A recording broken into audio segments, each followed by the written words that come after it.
The Rules Committee will come to order. We are here for the consideration of two measures, the Legislative Branch Appropriations Act of 2012 and the Consumer Financial Products Safety and Soundness Improvement Act of 2011.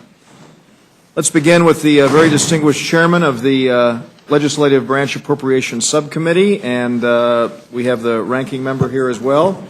Gentlemen, if you either of you have any prepared remarks, without objection, they will appear in the record in their entirety, and we welcome your summary. And that thing's on. Just count it as working. Thank you, Mr. Chairman, and thank you, members of the committee, for allowing us to be here to talk about the 2012 Legislative Branch Subcommittee of the Appropriations. Ballpark, in essence, this bill will spend $3.3 billion, excluding the Senate portion, which historically they handle themselves. This is a 12.4% reduction, $472 million from what was requested. It's 6.4% less than last year, $227 million. It represents our best effort to play our part in trying to get our fiscal house in order. We understand that the legislative branch subcommittee impacts all the members and our ability to do our job and to have the services that we need, but we think this does it in an efficient way. We think that when we ask every other agency of the federal government to do more with less, to rein in spending, to be more efficient, then we can't exclude ourselves from that process. And this is our work product. I think it demonstrates that we're leading by example, that we're sharing in the sacrifice, and would ask this committee to let us move forward and grant a structured rule that we're here to request, as is tradition. Thank you, Mr. Chairman. Mr. Honda. Thank you, Mr. Dreyer. And let me just say out front that I appreciate the leadership of our chair, Mr. Crenshaw. The cuts that we made, I probably wouldn't have made, but I think the process that he followed is the same process I would. And I appreciate the structured rule, but under the structured rule, I would hope that there would be an equitable distribution of amendments. And I think that we all understand cutting this part of the budget is really cutting back on our ability to be able to represent our constituents in the best way that we can. Other than that, I just appreciate thank you both very much. Let me just say, Mr. Crenshaw and I were discussing this earlier, and we do know that the first branch of government, I describe ourselves as the first among equals. We are Article 1, and as such, we have a responsibility of oversight of the executive branch, especially. And I know that you've been very careful in fashioning this bill to ensure that there are adequate resources, not only for what Mr. Honda just mentioned, important constituent services that need to be addressed, but at the same time ensuring that we, as we look at the fiscal challenges that we're facing, we all know that cuts are being made. Out of this very, very, very dire economic circumstance that we're in right now, sort of the silver lining of that is that we have both Democrats and Republicans alike recognizing the imperative to bring about spending reductions. Having said that, I think that the work of the committees in the Congress in overseeing the activities of the executive branch to ensure that they are able to have the same kinds of, or in a position to have the same kind of sacrifice that the American people and the legislative branch appropriations bill is having is very, very important. And so I think that we don't like the fact that we have had to do this. I'm absolutely committed to ensure that this legislative branch has the resources necessary to meet its first among equals responsibility over the federal government. And so I thank you very much for the work that you have done. The reason that we have both the chairman and the ranking member proposing a structured rule. This has been a tradition. I was just discussing with Mr. Woodall that extends back to a time when we know that there are people, there's some people who might want to offer amendments that would lead us to pay a great deal of money to have the opportunity to serve here as members of Congress, and there would be the building would barely stand if some might have their way, because they would completely eliminate the funding for the executive branch. And so that's for the legislative branch. Might not be bad for the executive branch, but for the legislative branch. And I think that one of the important things for us to do is to make sure that we have an opportunity for free-flowing debate. And I know that your request. Both of you are requesting amendments. We've had 32 amendments that are submitted to us, and we hope to make a number of those in order. So I thank both of you for being here, and thank you for your hard work. Mr. Sessions. Thank you, Mr. Chairman. Mr. Chairman, I would like to say to both of the members who are here, the ranking member as well as the chairman of the committee, that I think you're both wonderful and brave people for proposing what you have done. There is a sense, I believe, among members of Congress that we recognize how much pain and hurt is occurring across this country and that we should not immune ourselves from that. It's not just a matter of doing more with less. It is a matter of us being able to sustain, not just on a fiscal basis, but really the right thing to do on a moving forward basis. And I do not believe that we could ask others to take sacrifices that we're unwilling to do ourselves.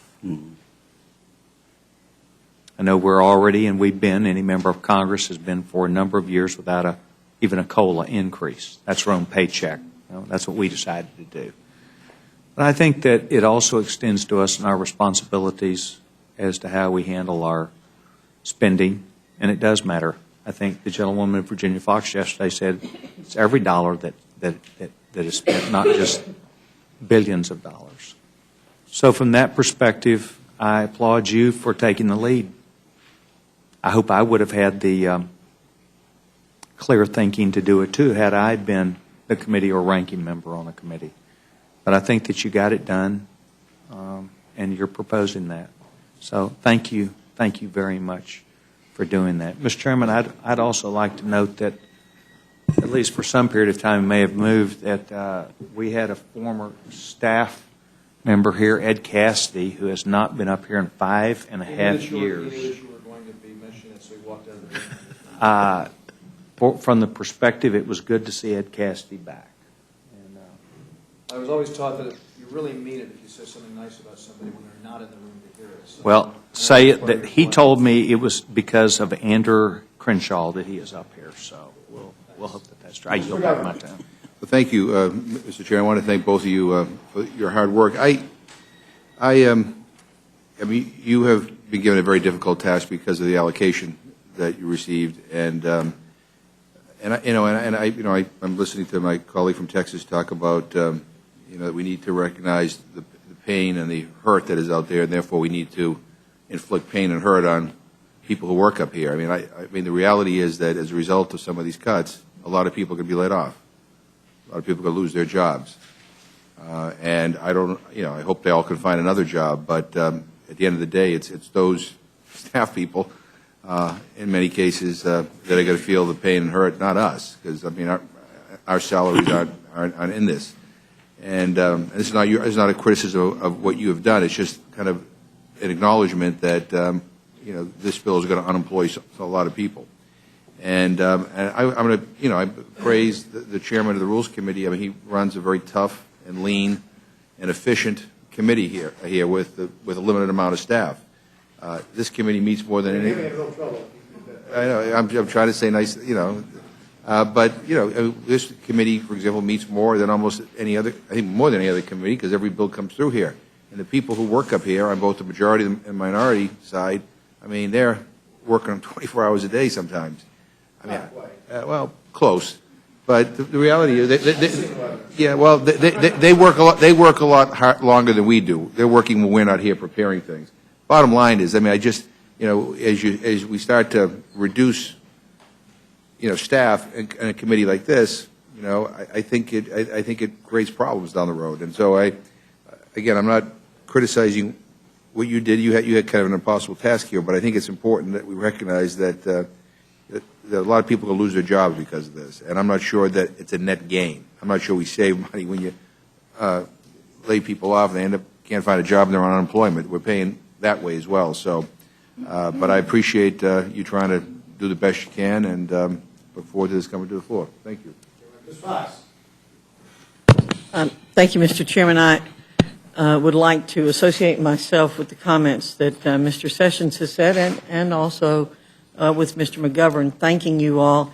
I would say, I would deviate slightly from Mr. Sessions in saying I know it takes a lot of courage to cut our budget, but it should not take courage. It seems to me self-evident that the budget here should be cut. We should learn to live with less, as other people in the country are learning to live with less. And I want to thank you for your hard work. I realize that most members of Congress work extremely hard, staffers work extremely hard, and that there isn't always the appreciation on the part of the public for how hard people work and how expensive it is to operate this place to serve constituents, because most of us do want to serve constituents. And I think we just have to do a little bit better job of educating people about that, and perhaps we can, and show that we're good stewards of the dollars that we take from the hardworking people. Would the gentlewoman yield? Country. Thank you, certainly. I thank my friend for yielding. And let me just say that I don't know if my colleagues have observed this, but there is no member of Congress who takes her constituents and total strangers from across the country to remote spots in this Capitol, giving them a tour, than our colleague, Mrs. Fox. And so she certainly takes on the task of responding to constituents as well or better than anyone I know here. Yes. Thank you. Mr. Polis. Thank you. My biggest concern is concerns around security. Obviously, in the wake of the Gabby Giffords incident, and none of us are strangers to receiving threats. I received some threats just recently, as last week. We passed along to the Capitol Police. And my question is, security is hardly a luxury. How can we justify cutting the sergeant-at-arms by 10%?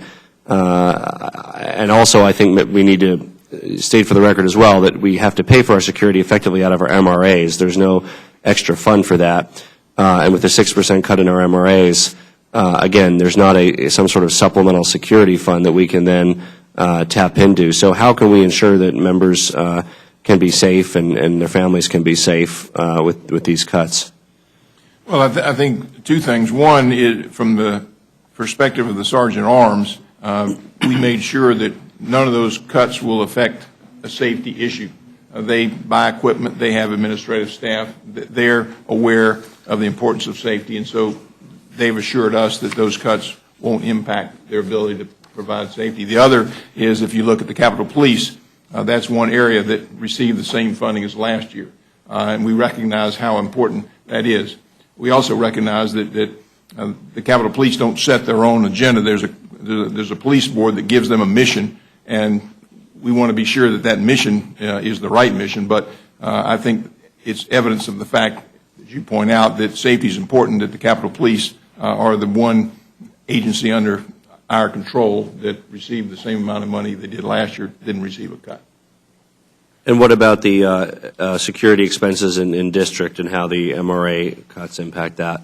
Well, I think if you remember after what happened, there was a lot of discussion about members and their MRAs and security, and we made some provisions that the Capitol Police can come and do a review, but what we found is most of the things that affect your security back home are based on common sense type approaches, that holding hearings in secure places, having an office that's more secure.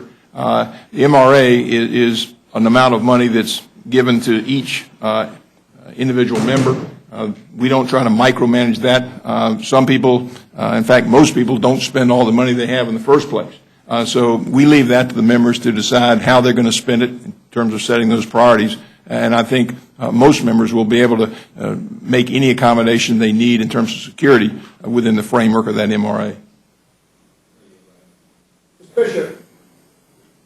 I could have said it better than the gentleman from Texas did, although I do note that Mr. Cassidy is here if you want another shot at it.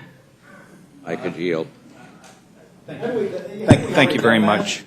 You know, Mr. Chairman, I thank the gentleman from Utah for the time. In fact, I did earlier note, and he had walked out of the room, that the gentleman, Ed Cassidy, who spent many long days and longer nights up here, is back for his first time in some 5.5 years. And I just wanted to say, Ed, from a group of friends on a bipartisan basis on this side of the aisle, good to see you, my friend. Thank you. I yield my time back. Mr. Woodall. I'll make a short comment Scott. about the expectations. Gentlemen, thank you both very much for being here. Appreciate it. Look forward to consideration of the bill on the floor.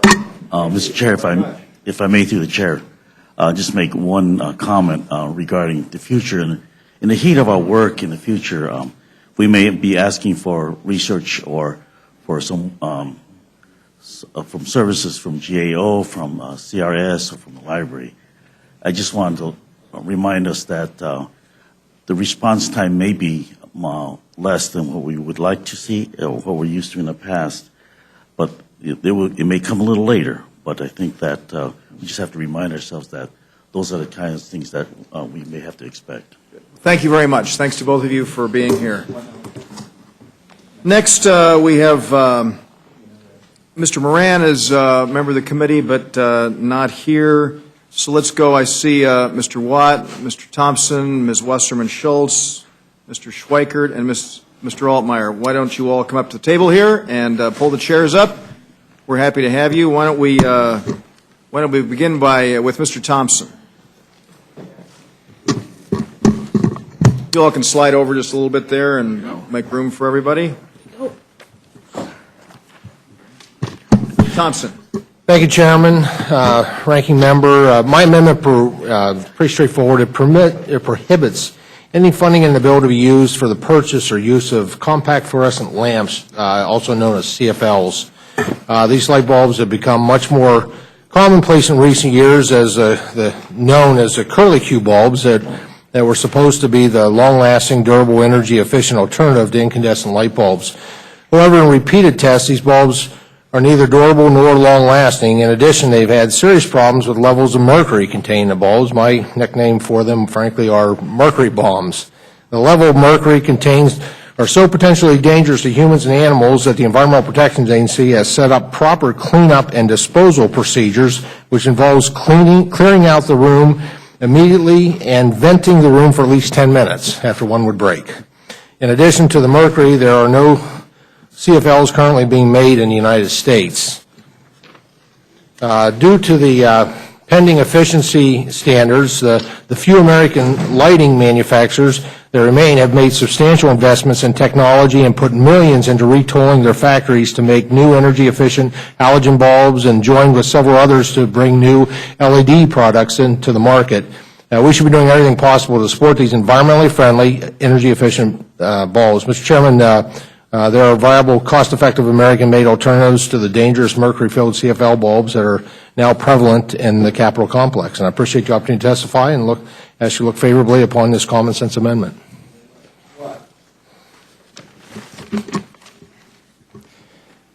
Thank you, Mr. Chairman. My amendment would strike $619,200 from the Office of Congressional Ethics and transfer it to the spending reduction account.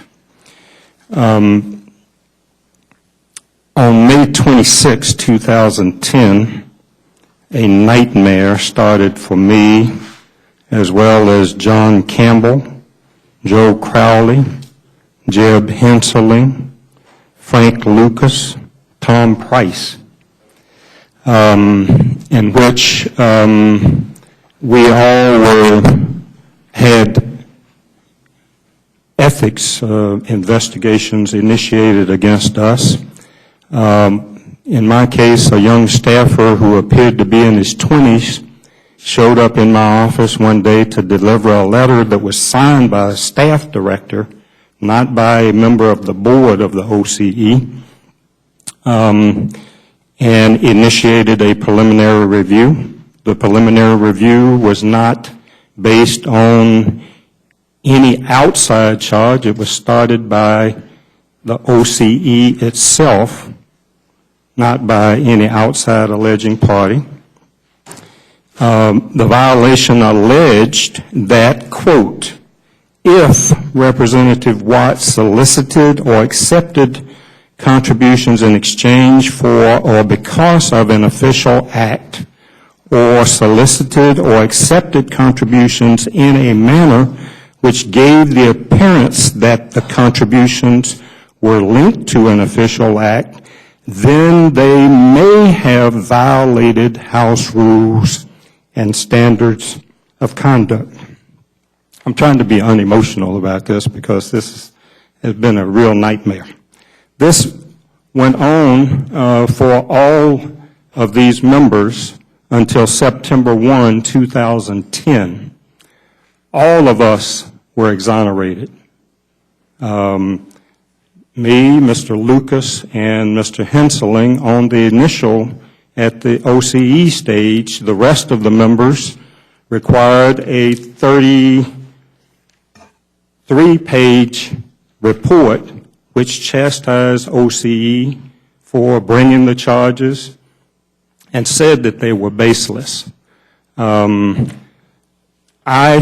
on March 17, 2011, initiated a letter to Speaker Boehner and Leader Pelosi outlining a list of suggestions about the change in the OCE process, which I think if we are not going to do away with it, if we're going to protect ourselves from this kind of folly, we at least need to change the process, because I concluded, as I said in my letter, the amount of time and expense incurred by the OCE, the Committee on Ethics, and the members who have been subjected to groundless reviews by the OCE lead me to feel strongly that the OCE and its staff are out of control, redundant, abusive of the rights of members, unfair, and a waste of taxpayer money. They duplicate the services that the Standards Committee on Standards does. And I'm bringing this on my own because I can't get anybody to deal with it. I think we need to talk about it. We would transfer the $619,000, that's 40% of their budget, to the spending reduction account is consistent with your objectives to bring down the budget, transfer it over to security for the Capitol Police. That would be great.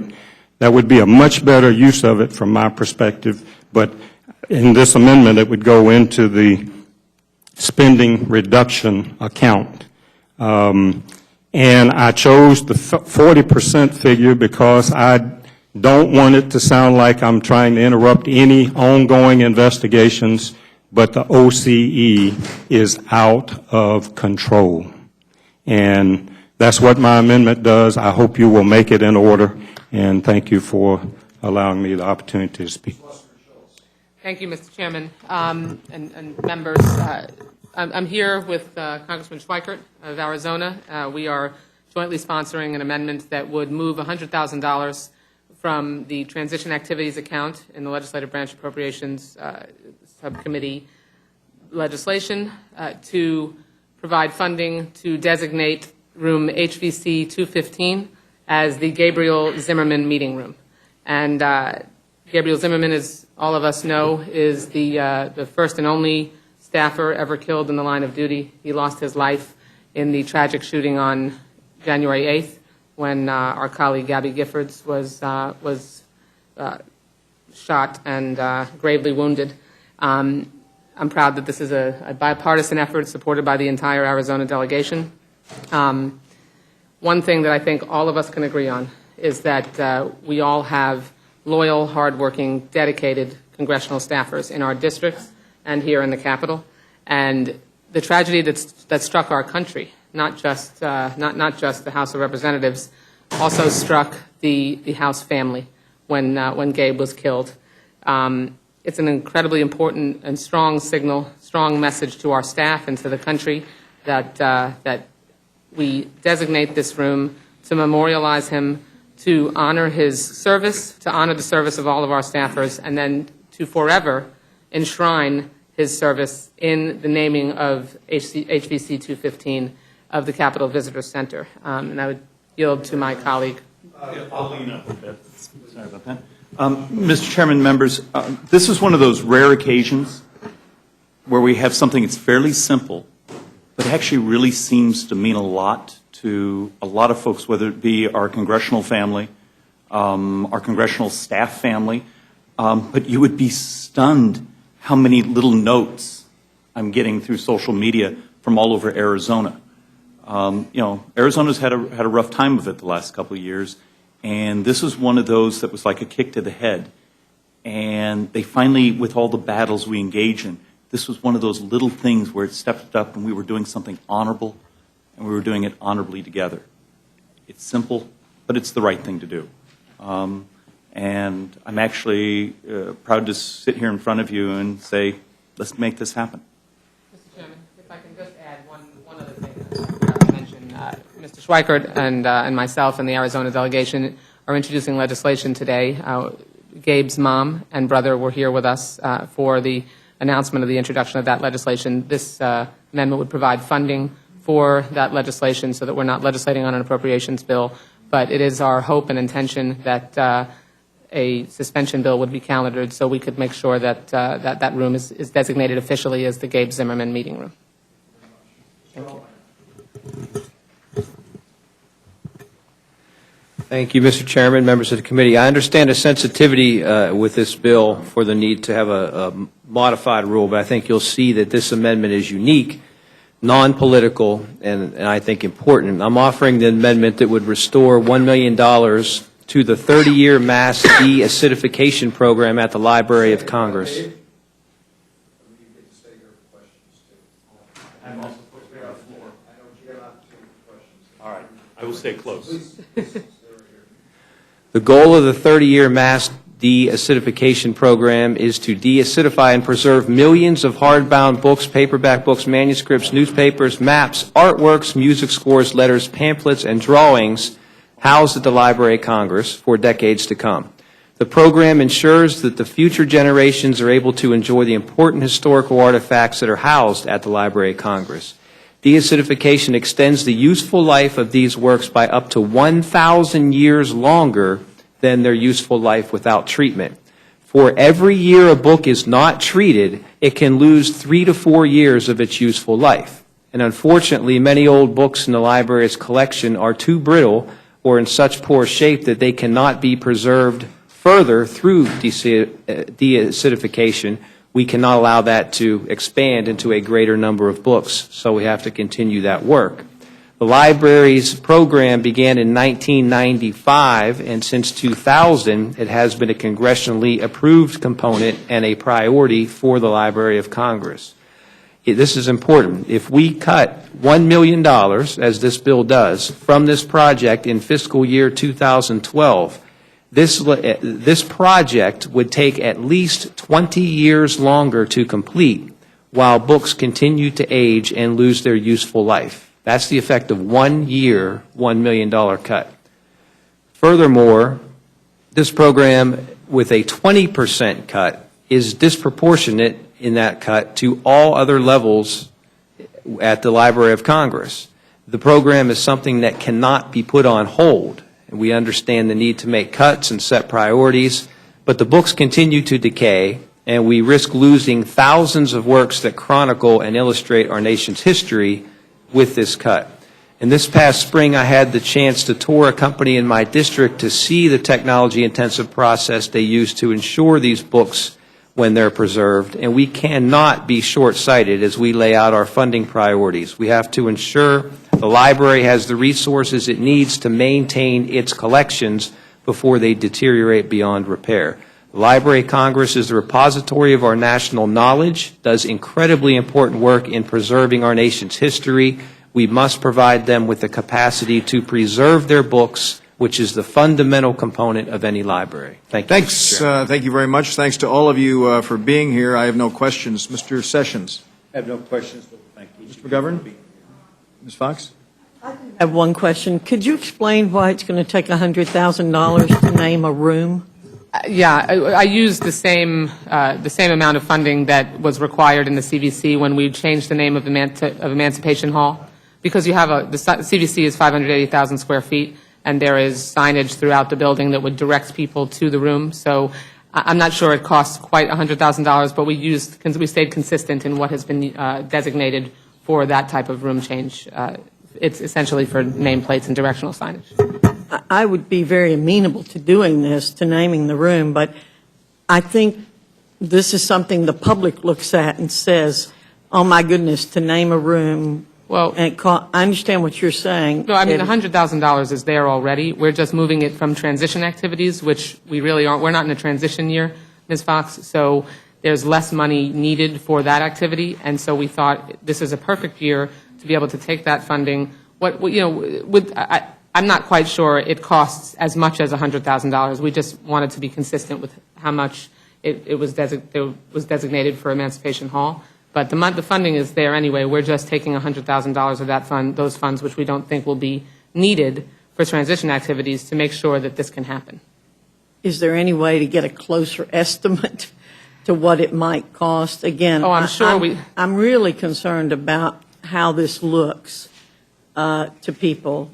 It really needs to. It seems to me that it's helpful to us too to get closer to a figure, so we have some sense of what these things do cost. We should check, and as the former chair of this appropriations subcommittee, I know that the architect of the Capitol can give us a better ballpark idea on what the cost would be. But certainly the importance of honoring the first staffer ever killed in the line of duty, we shouldn't quit. I mean, it's $100,000. Yeah, that's not in questioning. Right. That's not in I questioning. agree with you. As small an amount of money as we need to spend to be able to designate the room and make sure that all the signage directing people to that room by name is what we should appropriate. I think, again, you'd get no arguments at all about the naming.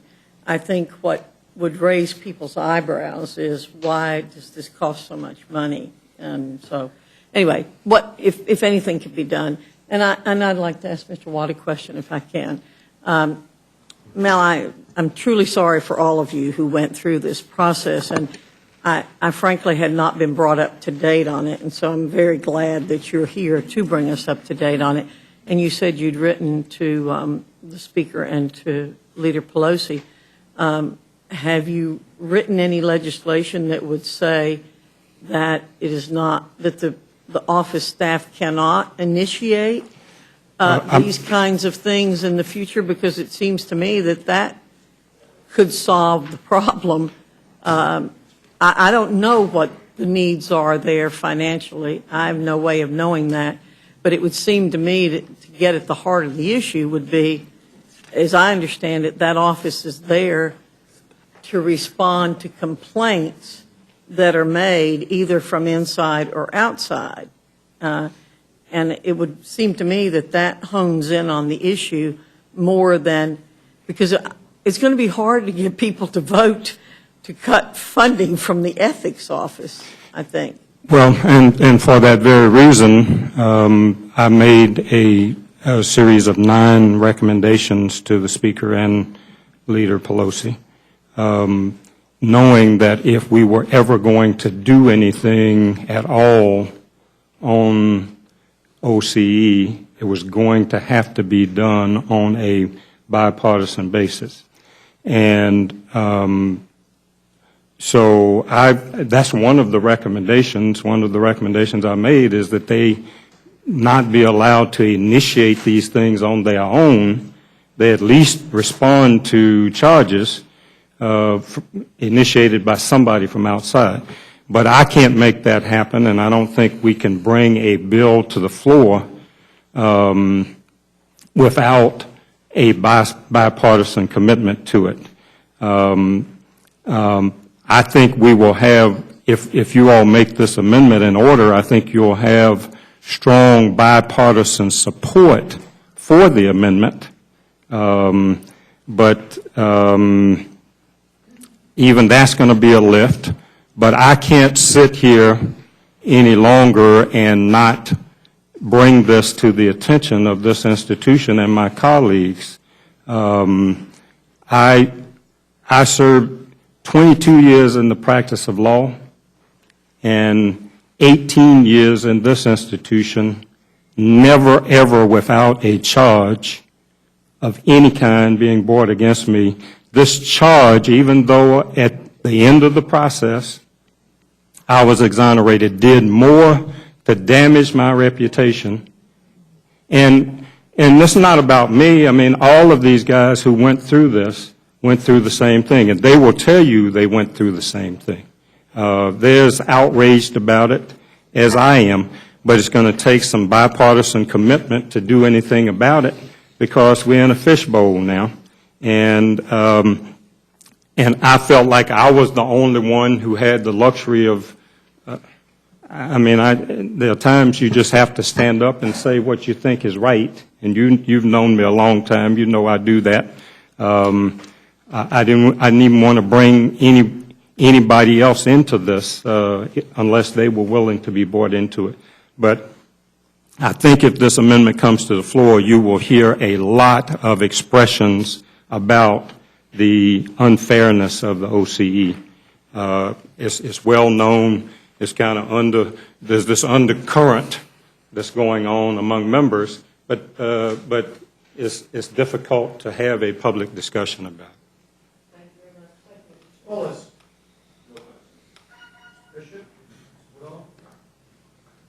you. Mr. Chairman, thank you. I just had two quick questions. Mr. Thompson, in thinking about your CFL amendment, is that intended to just deal with the House administrative offices, or is that intended to dictate how I can use my personal MRA and the light bulb decisions that we make in our office? It would be within whatever the jurisdiction of this specific appropriation bill. So this would be, frankly, it would be the Capitol Complex. I believe it would expand to the Library of Congress. So whatever within the jurisdiction, just specifically of on the House of this bill.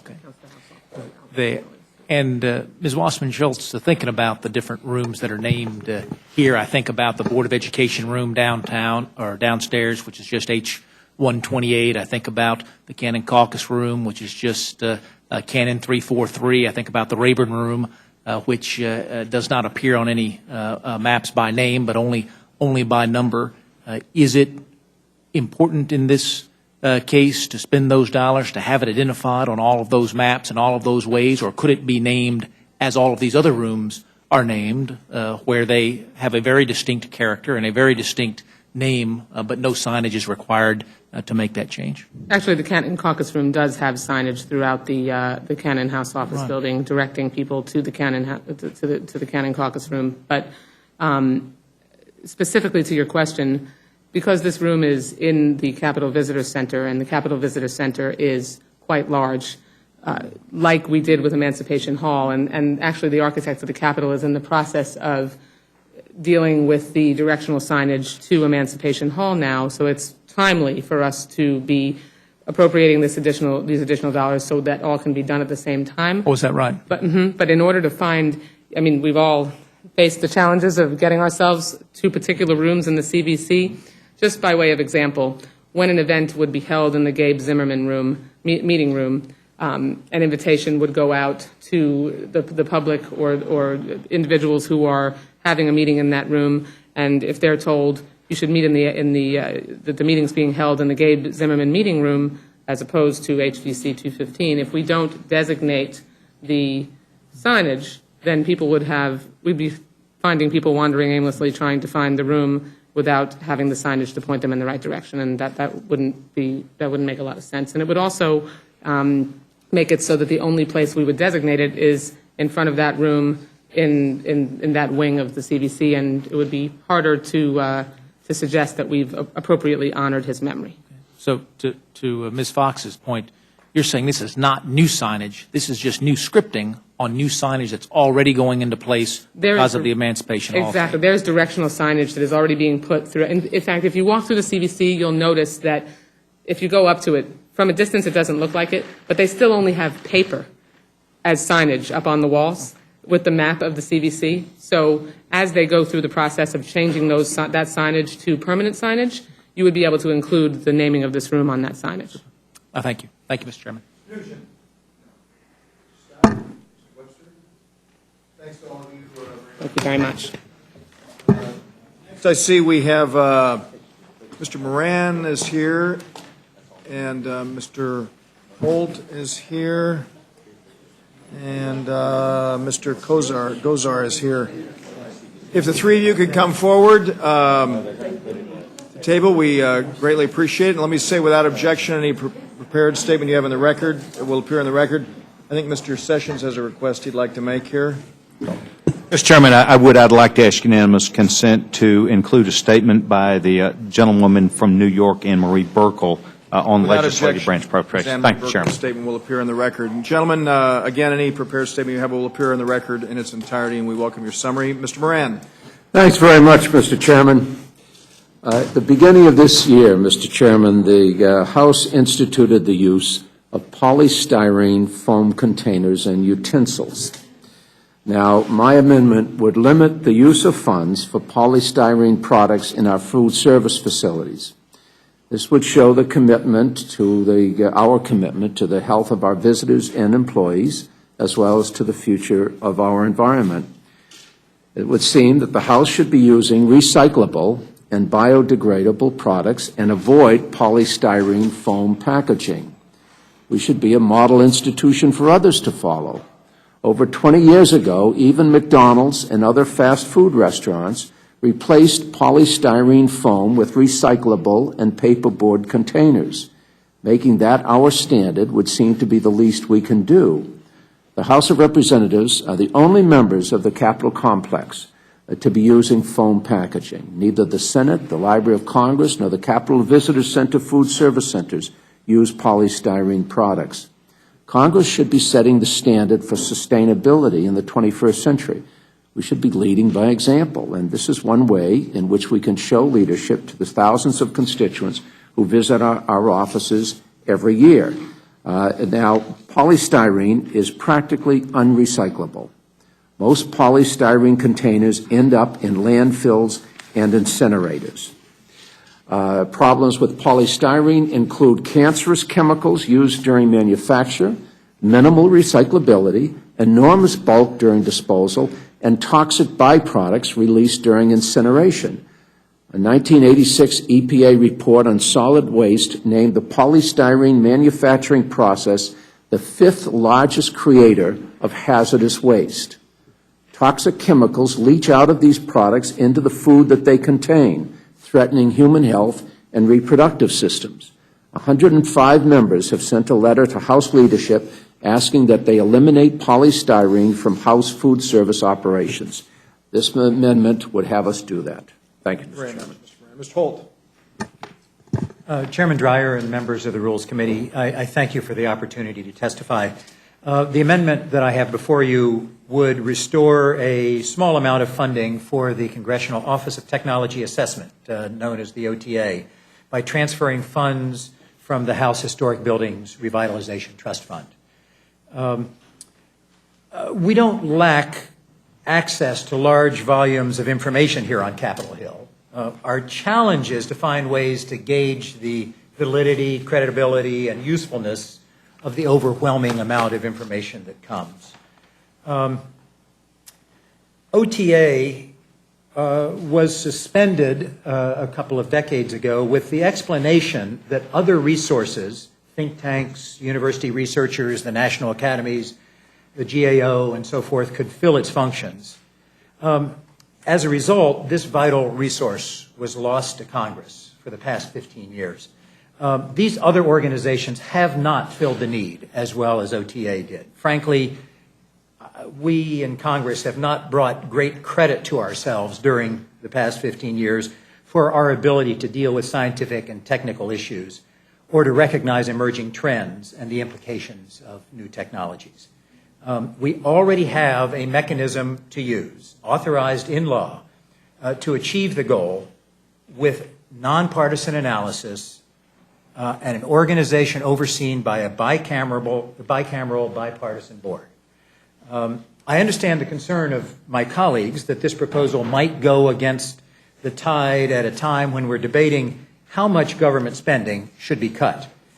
That broader argument is not something that I'll engage in here, but I will point out the fact that OTA was a cost saver for the U.S. government. When it was in operation, OTA had an operating budget of a couple of tens of millions of dollars a year. Yet it produced work that saved vast amounts of taxpayer money. For example, a report on the liquid breeder reactor, the liquid metal reactor, was explicitly cited by the Appropriations Committee in its decision to discontinue funding of the program. The Appropriations Committee cited fundings in the OTA report that led to changes and upgrades in the computer system of the Social Security Administration that resulted in total savings of over $360 million. OTA did that. Studies of the Synthetic Fuels Corporation raised important questions about the program, and its subsequent abolishment of the Synthetic Fuels Corporation saved billions of dollars. One of OTA's greatest strengths was that it helped provide long-term, forward-looking perspective to an institution that is often criticized, we must admit, for short-term focus, almost exclusively on the here and now.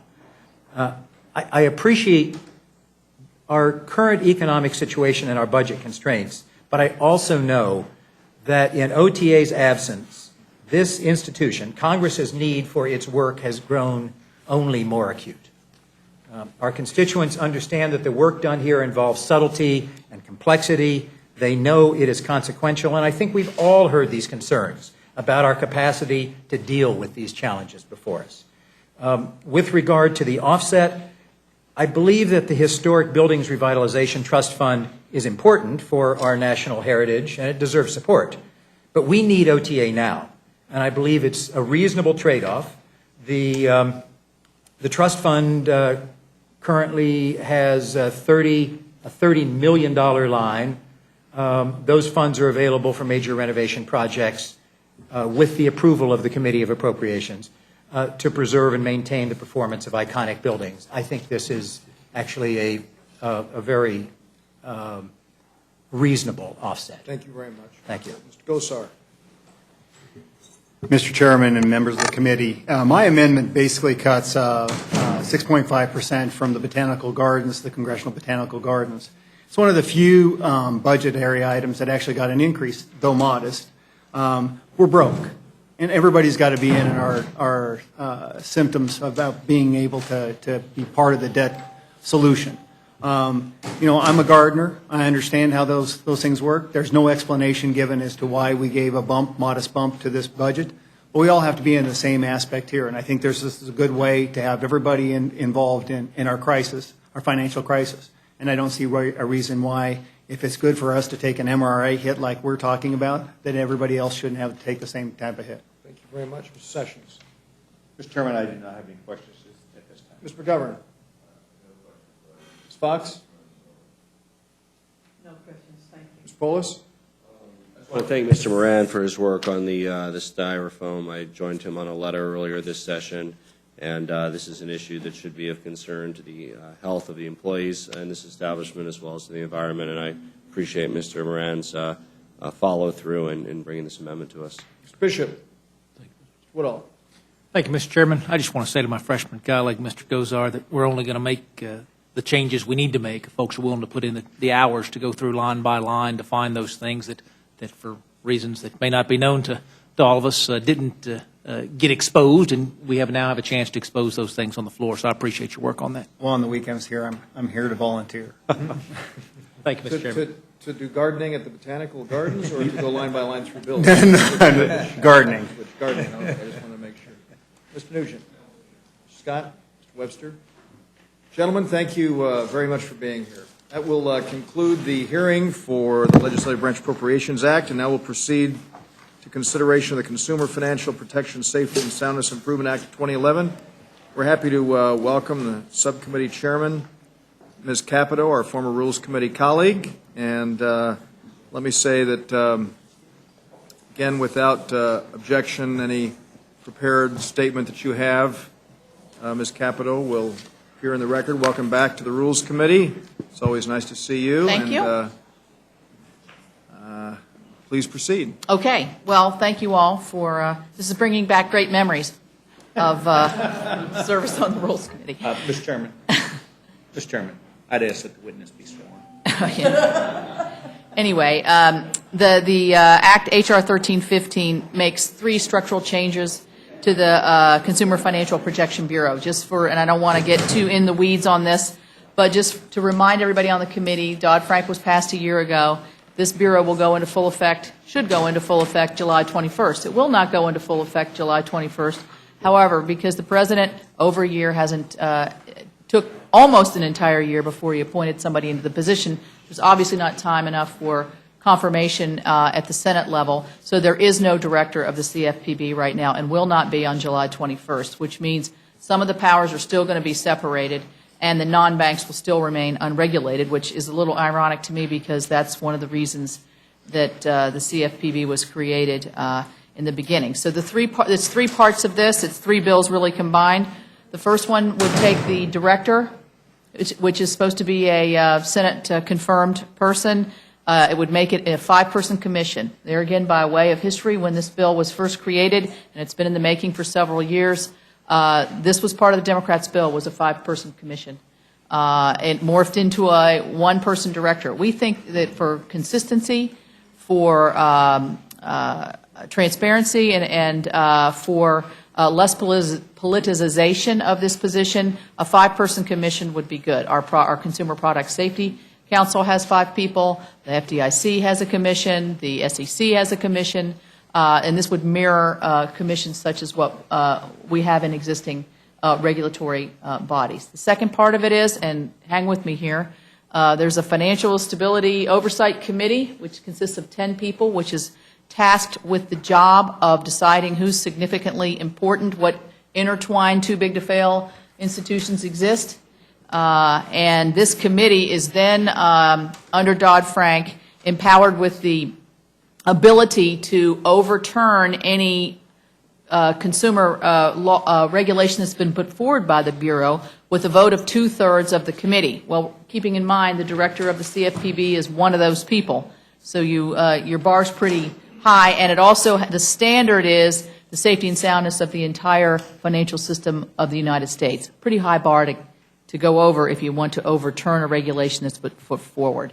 And so this lowers the bar to a majority, a simple majority, and it also says if the standard has to be safety and soundness of the financial system, which is still a high bar, but not high bar as the financial system of the entire United States. That's the second part. The other one goes to the issue of the director, and this was the part I put forward. Frustrated for me, I was frustrated the president wasn't coming forward. This is supposedly a marquee part of Dodd-Frank. The Consumer Protection Bureau hadn't come forward with a director, and we're here at July 21st where there's supposed to be a transfer of power. How can you transfer power to a bureau when you don't have anybody leading the bureau? And so there are provisions in Dodd-Frank that say, some of them will still say separated. However, I feel like we ought to reiterate that a Senate-confirmed director should be in place before full powers are put before the bureau. So that's kind of the down and dirty of the bill that we put forward. I think it's important to reiterate that consumer protection is an important item for all of us.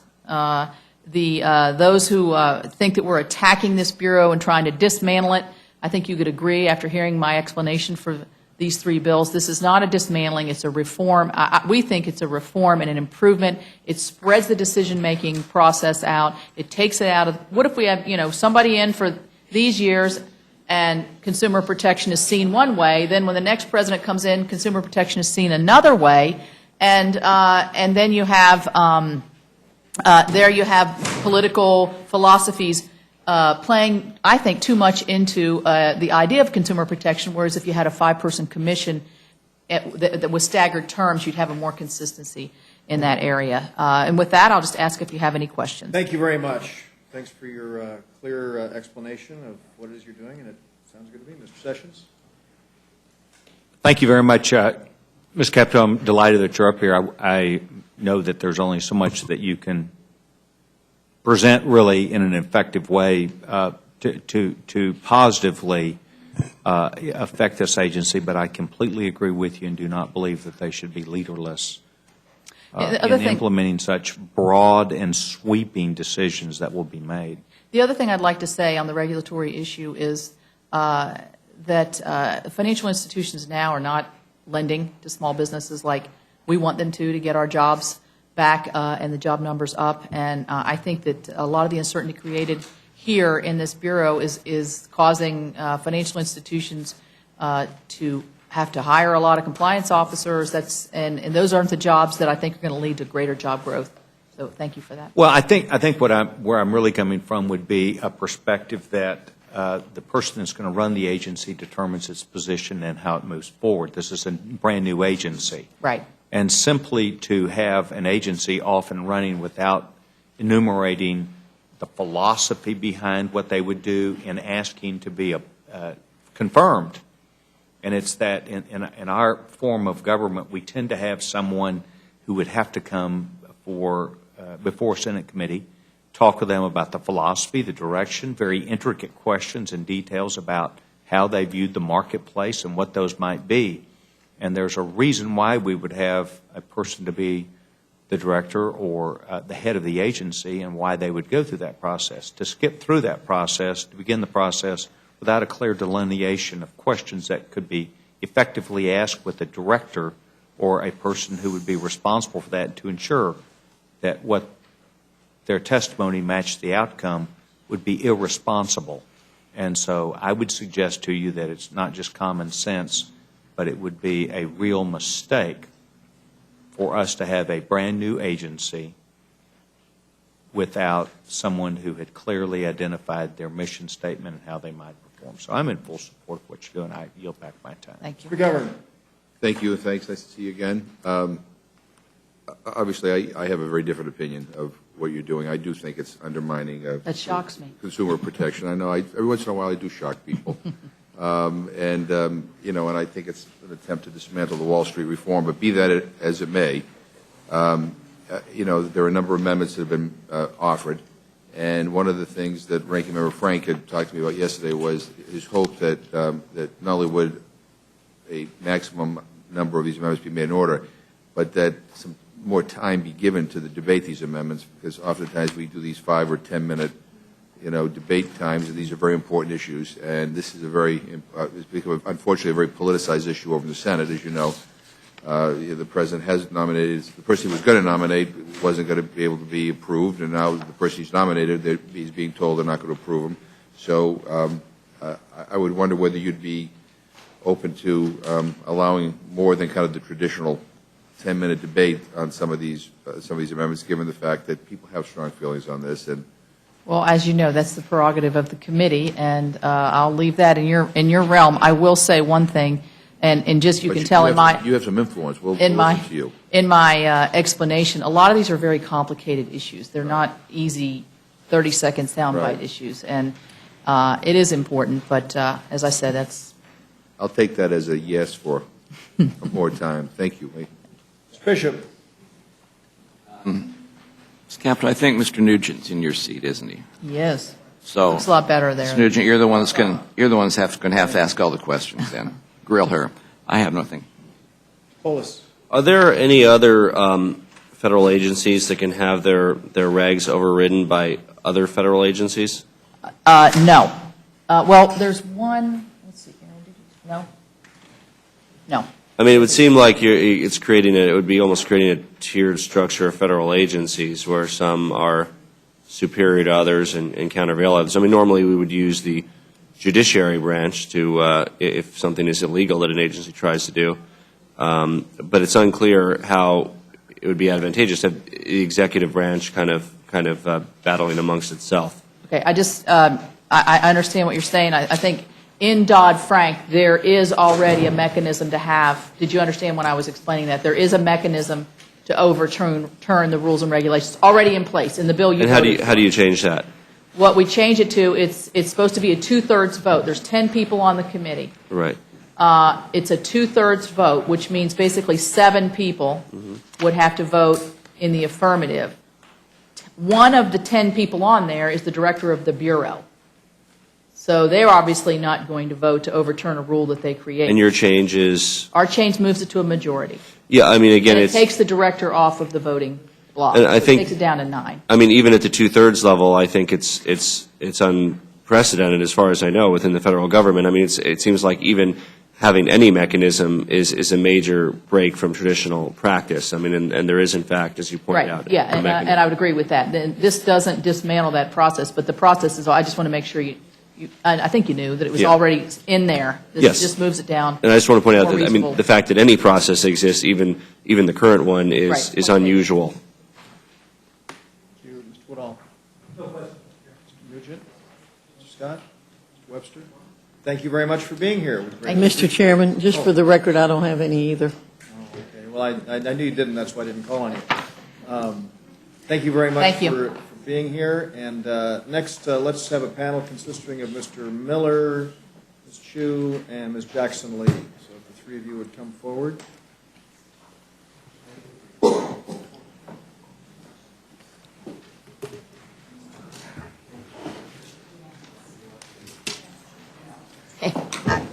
Let's begin with Mr. Miller, who's a member of the committee. And without objection, let me see you all have prepared statements there. You don't need them.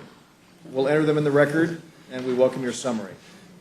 Mr. Chairman, it would be quite fine with me if you don't enter my prepared statement in the record. Okay? You don't have to. If you there- don't submit us anything, I guarantee it won't be entered in the record. Fine. However, I would like two amendments to be allowed under the rule.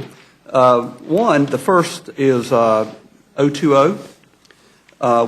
The bill, as proposed, makes a very significant change in the standard by which a rule of the CFPB could be overturned. As it is, the CFPB is unique among regulators in that their regulations are subject to the veto of other regulators, the safety and soundness regulators. It is, under the current law, it is a high standard. It requires a 2/3 vote of this oversight, Financial Stability Oversight Commission, and it requires a showing that the CFPB rule is incompatible with the soundness of the financial system. This changes that. This bill would change that to incompatible. Well, it would change it to inconsistent with the safe and sound operations of United States financial institutions. Mr. Chairman, members of the committee, there are some sleazy financial institutions out there.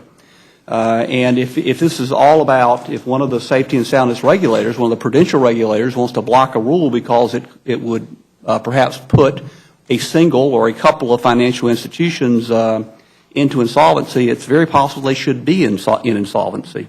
And again, the CFPB cannot require anybody to do anything. All it can do is prohibit practices that it finds to be abusive of consumers.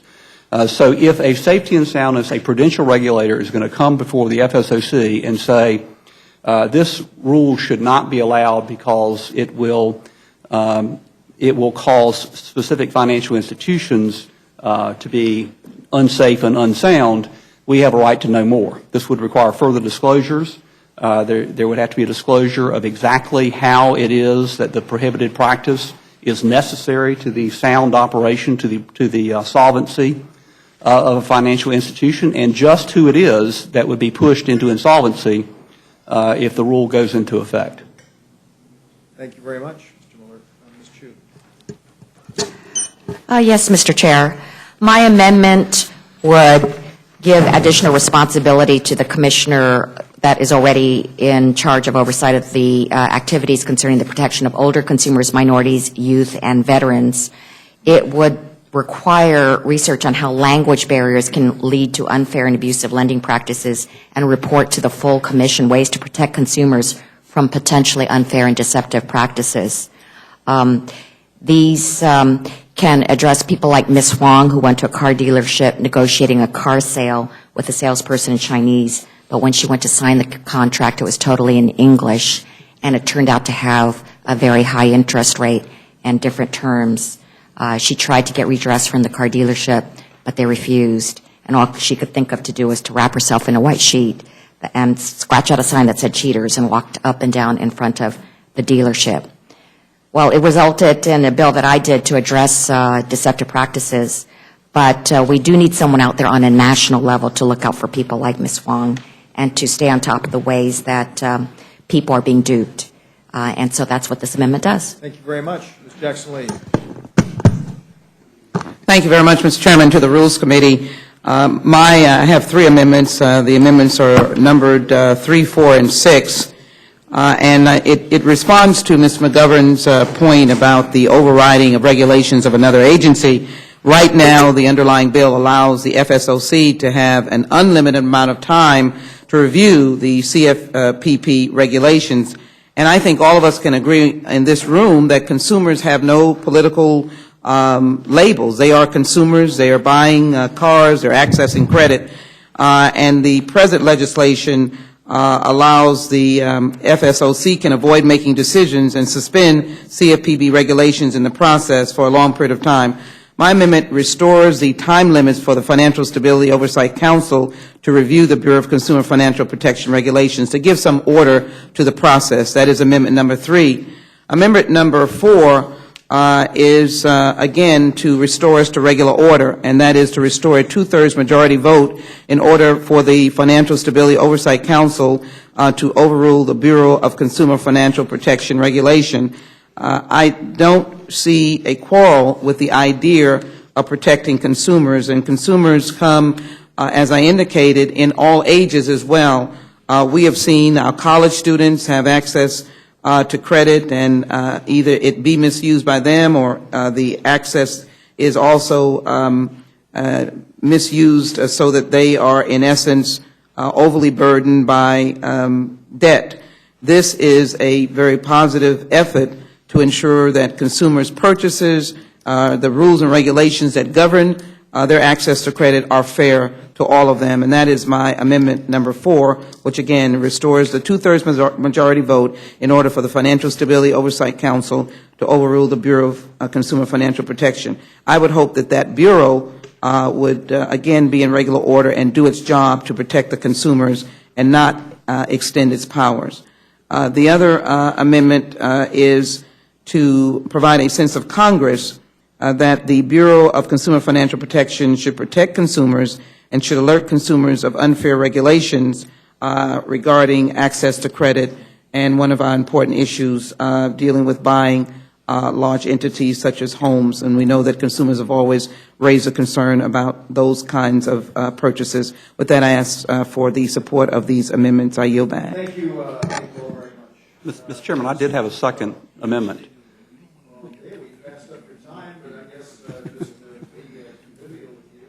All right. Well, I was trying to, I didn't know the rules of courtesy. I didn't know if we went 1, 2, 3, 1, 2, 3. I call on you as a member of the committee. Thank you, Thank you for your accommodation, Mr. Chairman. The second amendment is, well, it seems to be designated in the same way, but one of the things that the bill does is provide that none of the transfer of powers will take place until the director of the CFPB is confirmed by the other body. 225 years ago, the framers of the Constitution, in their wisdom, decided that certain key presidential appointments, as decided by Congress, should require the advice and consent of the other body, without understanding that in 225 years, the other body would be completely dysfunctional. And this, at the time that the committee considered this legislation, the President had not made an appointment, had not nominated anyone for that spot. There was some fair criticism of the President for not having done so, but now he has. And this would change the bill so that it would be either when a nominee is confirmed, presumably Mr. Condrey, or when there is a procedural block, a vote on a motion to proceed or filibuster, or many of those other wonderful procedures of the other body. And if there is a vote like that on a procedural ground to prevent an up or down vote in the other body, then the powers will transfer as provided under the Act. Thank you very much. Sessions? No questions. Thank you. Ms. Fox? No questions. Thank you. Wallace? No questions. Bishop? Jerome? No questions. Nugent? No questions. Scott? Thank you all very much. I'm sorry. Mr. Chairman, may I? I'm sorry. I'm sorry. I thought you were asking for questions for Mr. Miller, but I just have one clarification because Mr. Chairman Frank and I were just having a comment. I just want to make sure that it's clear that on my amendment number 4, I'm restoring two-thirds majority vote to the FSOC to override the Consumer Financial Protection Board. Thank you. Mr. Frank, the last witness here. Oh, Have you? congratulations to all of us, and I thank the members for not asking any questions. For once, but let me say very simple. I apologize, I had something else that I got caught doing. I believe this is an important debate. There is clearly a legitimate issue dividing not entirely parties, but largely the parties, and this is a good time for us to debate it. So my recommendation should be, let's have a lot of debate time. I would hope that on particularly some of these very important amendments, if it's going to be a structured rule, that it not be 5 minutes and 5 minutes. And I'd frankly rather have fewer amendments with at least a half hour to debate each amendment, because I think, as I said, I understand these are put in the form of the bill of restricting it, but many of us believe that it speaks to a basic divide about whether or not they should or shouldn't be an independent agency. Obviously, there was a partisan divide on that last time. So I would argue for as much debate as possible. We're going to be here Friday anyway, so I would hope that we would if Thank the you rule is structured, very much. it allows a lot of debate. You should know that Mr. McGovern made your case at the very outset in his opening remarks because you'd already spoken to him about that. And, I did. You're asking for more time. Obviously, it's my hope that we can make virtually every amendment made in order. So your request would be... Well, I would say this, frankly, is I look, if it's a trade-off between every amendment being made in order, because then they're all substantive, and more time on the ones that are made in order, there are some that are clearly important. I'd be for more time on that. Thank you for weighing in on that. No, I appreciate it. Yeah, I mean, I think that this is important for us to be able to debate and actually to listen to each other and respond to each other, and the staff come out all those wonderful speeches we can put in the record. We're very familiar with the way floor debate goes in this place, and I can recognize that. Mr. Sessions. I have no questions. McGovern? You actually made the case better than he did, but still. Ms. Fox. So why did I have to come? That's why I wondered too. Ms. Fox. Ms. Polis. Mr. Bishop. Yeah. We can wait till the floor. Mr. Woodall, Mr. Nugent, Mr. Scott, Mr. Webster. Thank you very much. Thank you, Mr. Chairman. Appreciate it. That will conclude the hearing. We are going to recess for just a few minutes as we deal with some of the questions that are before us. And I would like to say, what time we reconvene? Okay. So why don't we recess for 15 minutes, and then we'll plan to reconvene in 15 minutes. Okay?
Some of us. Yeah, no, I know. Yep. It doesn't matter, whatever you want to do.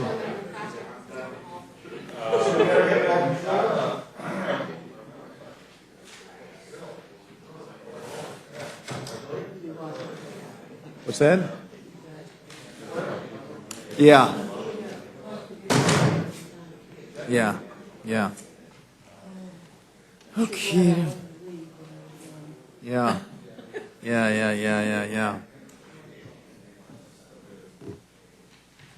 So,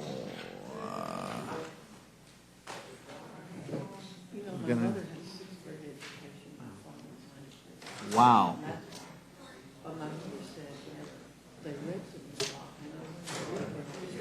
When you were 4?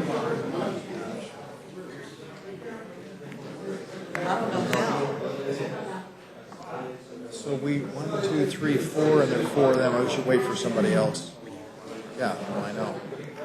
Who's coming is, we want a majority here.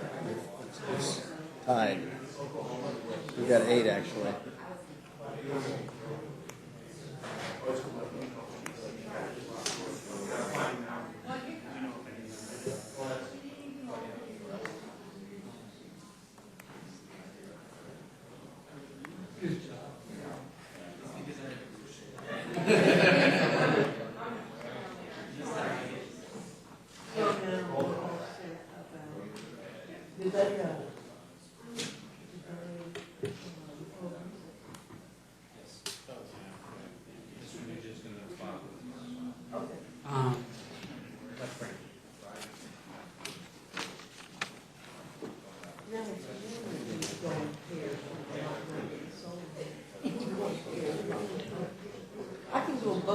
So you're going to file the rules? Yes. You're going to file the rules? Because I see Sessions is doing the other one. Oh, okay.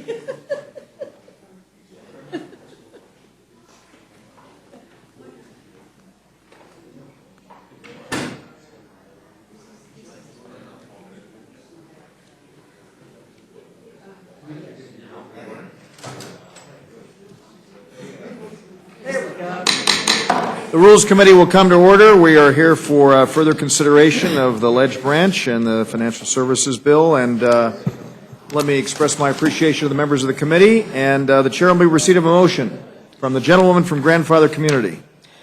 Thank you, Mr. Chairman. I move the committee report a structured rule for consideration of H.R. 2551, the Legislative Branch Appropriations Act 2012. The rule provides 1 hour general debate equally divided and controlled by the chair and ranking minority member of the Committee on Appropriations. The rule waives all points of order against consideration of the bill. The rule provides that the bill shall be considered as read. The rule waives points of order against provisions in the bill for failure to comply with Clause 2 of Rule 21. The rule provides that the chair and ranking minority member or their designees may offer pro forma amendments for the purpose of debate at any time. The rule makes an order only those further amendments printed in the Rules Committee report. Each such amendment may be offered only in the order printed in the report, may be offered only by a member designated in the report, shall be considered as read, shall be debatable for the time specified in the report, equally divided and controlled by the proponent and an opponent, shall not be subject to amendment, and shall not be subject to a demand for division of the question. All points of order against the amendments are waived. Finally, the rule provides 1 motion to recommit with or without instructions. You've heard the motion of the gentlewoman. Let me just say that there has been a longstanding tradition for at least 2 decades, a bipartisan tradition of structured rules for consideration of the legislative branch appropriations bill. As I said at the outset of the hearing, the rule makes in order 16 amendments, which is the highest number of amendments that have been made in an order since the structured rule process has been used by both Democrats and Republicans. And I also want to say that we do allow for pro forma amendments from the chairman and the ranking member of the committee so that they can extend debate if they so wish. Are there any amendments? There are, Mr. Chair. I have an amendment. I move that the committee report an open rule for consideration of H.R. 2551 so that all members have the opportunity to offer amendments to the bill. Thanks to the gentleman for that. As I said, we make the highest number of amendments in order, and there's been a bipartisan tradition of this, and so I'm going to urge a no vote on the amendment. Those in favor of the Slaughter amendment will say aye. Those opposed, no. Roll call, To the please. chair, the noes. Clerk, call the roll. Mr. Sessions? Mr. Sessions, no. Ms. Fox? No. Ms. Fox, no. Mr. Bishop? Mr. Woodall? Mr. Nugent? Mr. Nugent, no. Mr. Scott? Mr. Scott, no. Mr. Webster? Mr. Webster, no. Ms. Slaughter? Aye. Ms. Slaughter, aye. Mr. McGovern? Mr. McGovern, aye. Mr. Hastings? Mr. Hastings, aye. Mr. Polis? Aye. Mr. Polis, aye. Mr. Chairman? No. And clerk report the total. 4 yeas, 6 nays. The amendment is not agreed to. Are there further amendments? If not, the vote occurs on the motion of Mr. Polis. Thank you, Mr. Chairman. I have an amendment to the rule. I move the committee make an order and give the what? Oh, sorry. Vote now occurs on the motion of the gentlewoman from Grandfather Community. Those in favor will say aye. Those opposed, no. To the chair, the ayes have it. The ayes have it. The motion is agreed to, and this will be managed by the gentlewoman from Grandfather Community. And Mr. Polis. And Mr. Polis.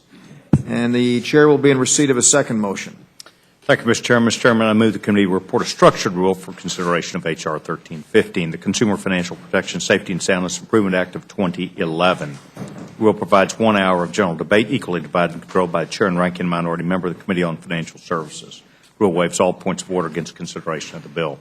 The rule makes an order as original text for the purpose of amendment. The Rules Committee print of H.R. 1315, dated July 14, 2011, and provides that the print shall be considered as read. The rule waives all points of order against the Rules Committee print. The rule makes an order only those amendments printed in the Rules Committee report. Each such amendment may be offered only in the order printed in the report, may be offered only by a member designated in the report, shall be considered as read, shall be debatable for the time specified in the report, equally divided and controlled by the proponent and opponent, shall not be subject to an amendment, shall not be subject to a demand for the division of the question. The rule waives all points of order against the amendments printed in the Rules Committee report. The rule provides one motion to recommit with or without instructions. Finally, the rule directs the clerk to, in the engrossment of H.R. 1315, add the text of H.R. 830 as passed by the House as a new matter at the end of H.R. 1315. You've heard the motion of the gentleman from Dallas. Let me just say that we've made all of the amendments in order that were submitted to us,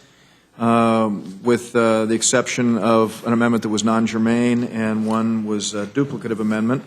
We have 8 amendments offered by Democrats, 3 by Republicans, made in order. And I do know that my friend from Worcester and Mr. Frank talked about the notion of extending the debate.